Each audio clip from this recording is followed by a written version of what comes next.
El viento nocturno recorría las calles, ahora silenciosa. Las luces de la calle iluminaban débilmente los cuerpos esparcidos por el suelo, algunos inconscientes, otros quejándose apenas, pero ninguno en condiciones de volver a levantarse.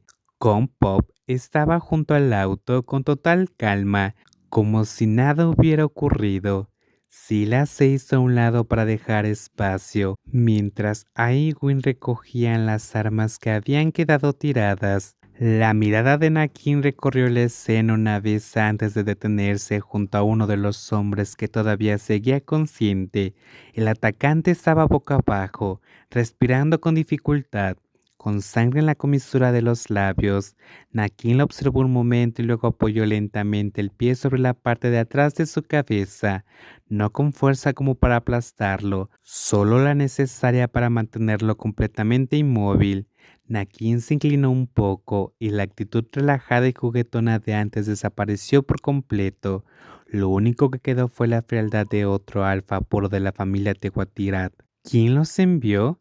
El hombre apretó los dientes y no respondió. Nakin presionó un poco más con el pie. Lo preguntaré una vez más. ¿Quién los envió? Otra vez silencio, solo respiraciones rotas y agitadas. Nakin lo observó un instante más antes de sonreír apenas. Está bien, si no quieres hablar. Levantó la mirada hacia Kumpop y Sila. Entonces, asegúrense de que consiga su deseo y no vuelva a hablar nunca más. La orden salió de sus labios en un tono bajo y tranquilo, pero el significado era imposible de malinterpretar. Después apartó el pie, como si el asunto ya estuviera completamente resuelto. Nakun había observado todo en silencio, sin intervenir ni una sola vez. Simplemente se dio la vuelta y regresó al auto.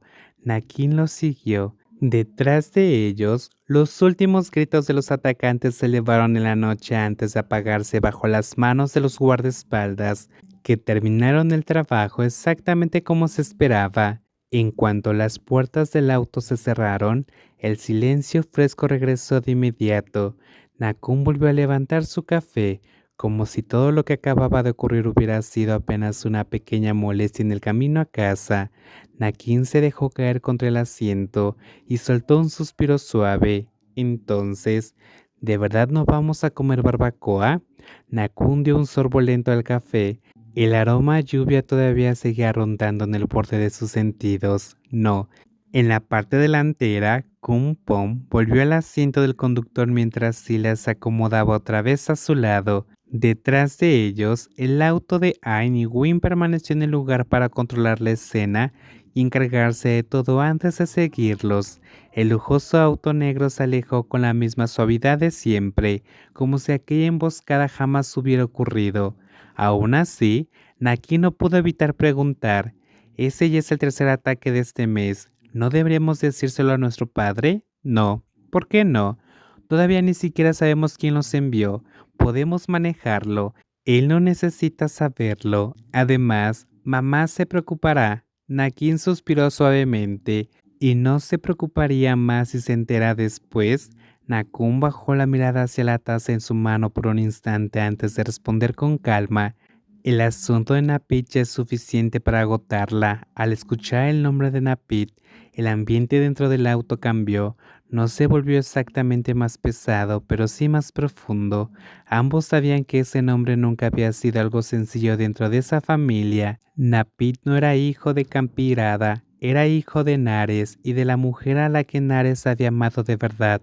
Esa mujer era una beta, la persona con la que él realmente había querido formar una vida, pero al final no le permitieron casarse con ella porque la familia Tehuatitirat necesitaba la omega más adecuada para dar herederos y esa persona había sido Campirada, no su primer amor. Así que Nares terminó casándose con Campirada.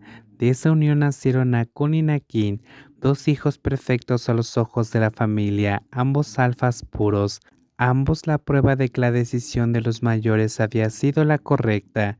Pero después de la muerte del abuelo de Nakun, Nares regresó junto a la mujer que siempre había amado, y de ese reencuentro nació Napit. Napit era solo un alfa común, no un alfa puro como Nakun y Nakin. Creció junto a su madre en otra casa, otra vida, otro mundo, hasta el día en que ella murió. Solo entonces Nares llevó a Napit a vivir por completo a la casa de los de Watirirat, dejando bajo el cuidado de Nakun y Nakin como su hermano menor, y como Napit era el hijo nacido del amor, porque había perdido a su madre, porque había crecido en un vacío dentro de él que nadie realmente podía llenar.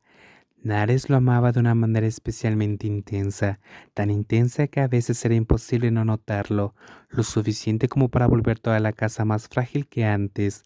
Nakin volvió la mirada hacia su hermano, pero si algo te pasa a ti también, mamá no podrá soportarlo. Nakun observó la taza en su mano durante un largo momento, antes de responder sin levantar la cabeza. No ha pasado nada. Esta noche casi pasa. Nakun no dijo nada. Nakin también guardó silencio por un momento antes de soltar una pequeña risa resignada, la clase de risa de alguien que se rinde, al menos por ahora, ante la terquedad de otra persona. Bueno, ya imaginaba que no pensabas contarle a nuestro padre lo de los ataques tan fácilmente. Nakun lo miró de reojo. Entonces ya lo sabías, sí, pero aún así tenía que decirlo. Nakun volvió a levantar la taza. El fresco aroma a lluvia seguía presente en el borde de sus sentidos. Entre todas las molestias de aquella noche, ese aroma seguía ahí con una claridad imposible de ignorar. Eso fue todo lo que dijo.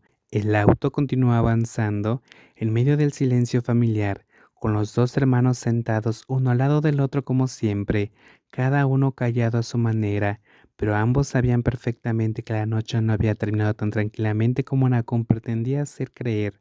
Al día siguiente, el café de Onza tenía ese ambiente tranquilo y agradable de siempre.